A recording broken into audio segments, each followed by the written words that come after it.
Yesu ashimwe cyane. Je nitwa Ineza Angelina, nkaba nje imbere yanyu kugira ngo turabire hamwe ubutumwa. Ego imbere yuko dutambura twobanza tugasenga.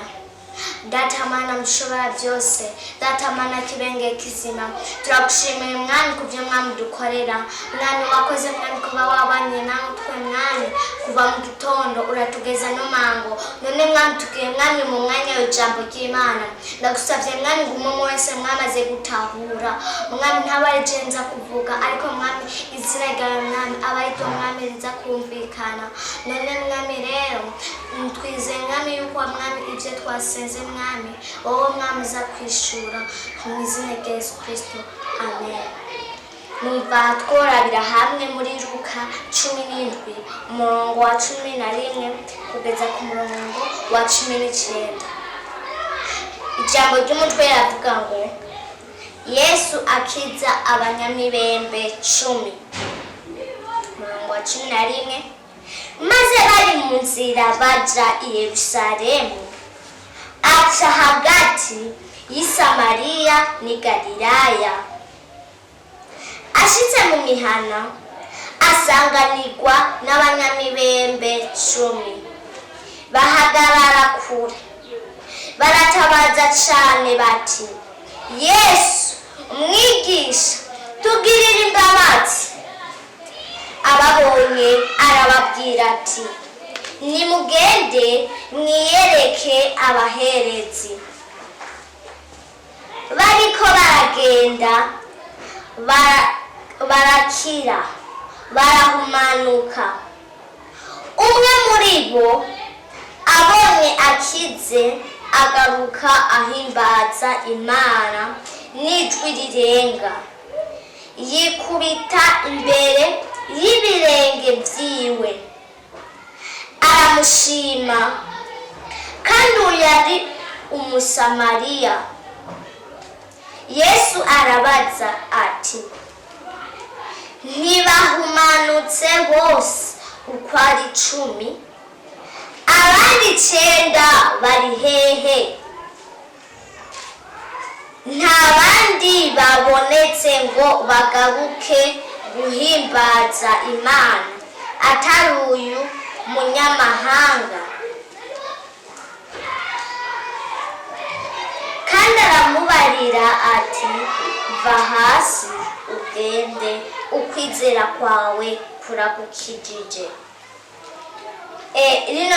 Rino jambo ry'Imana ryavuze ngo teme yavuga ngo Yesu akiza abanyamibembe 10.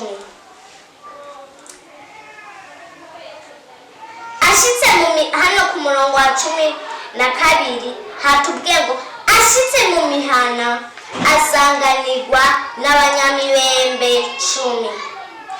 Ingwara y'abanyamibembe ni ingwara umuntu agwara ku kuguru ukanuka hamwe atari umuntu n'umwe ashobora kukwegera. Uguma uri ahantu hamwe no mu rusengero bidakunda kujayo ariko ukaguma uri ahantu hamwe. Bahagarara kure.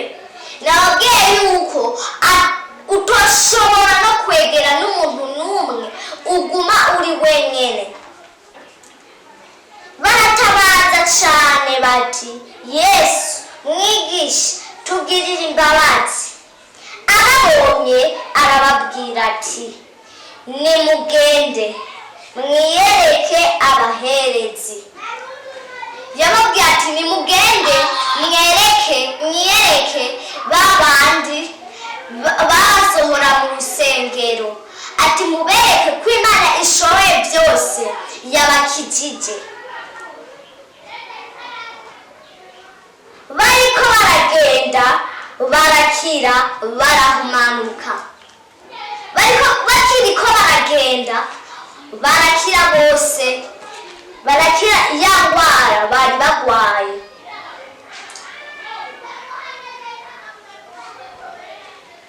Umwe muri bo abonye akize agaruka ahimbaza Imana n'ijwi rirenga, yikubita imbere y'ibirenge byiwe aramushima. Kandi uwo yari umusamariya.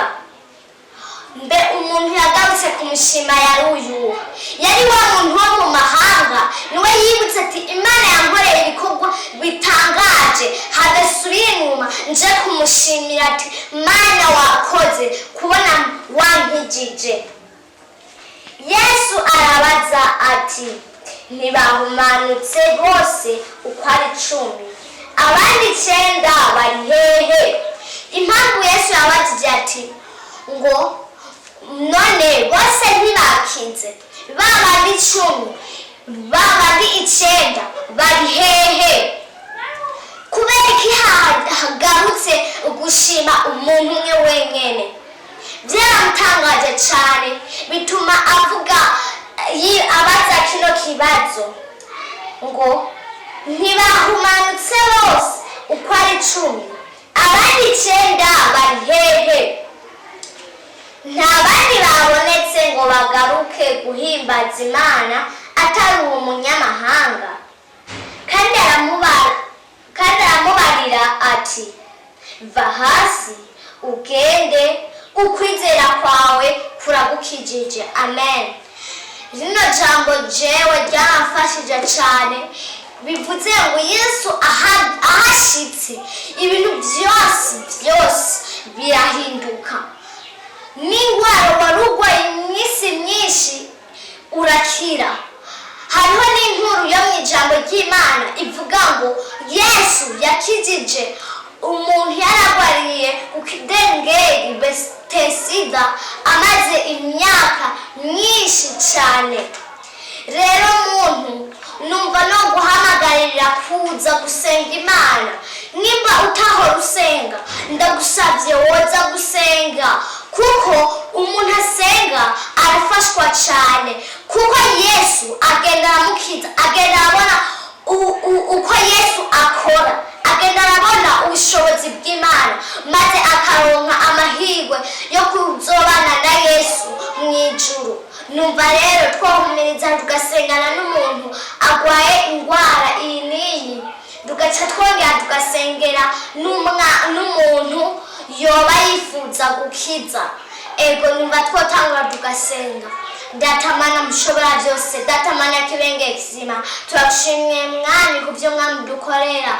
Mwami rero wakoze Mwami kuba waduhaye ino jambo. None Mwami rero ndagusabye Mwami ngo umuntu wese Mwami yoba ngaha ariko arankurikira agwaye Mwami, ndagusabye Mwami ngo umukize Mwami, kuko Mwami ngo wewe Mwami ahushitse byose birahinduka. None Mwami rero ndagushimiye, nizeye Mwami yuko Mwami umuntu wese Mwami uzomukiza. Ingwara yananiye abaganga, wowe Mwami urayikiza.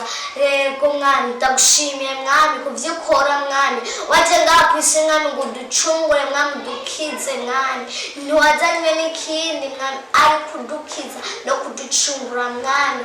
Ego Mwami uzokoze, twisenze mu izina rya Yesu Kristo. Amen. Rero numva nosengana n'umuntu nawe yoba akeneye gukizwa, kwakira umwami.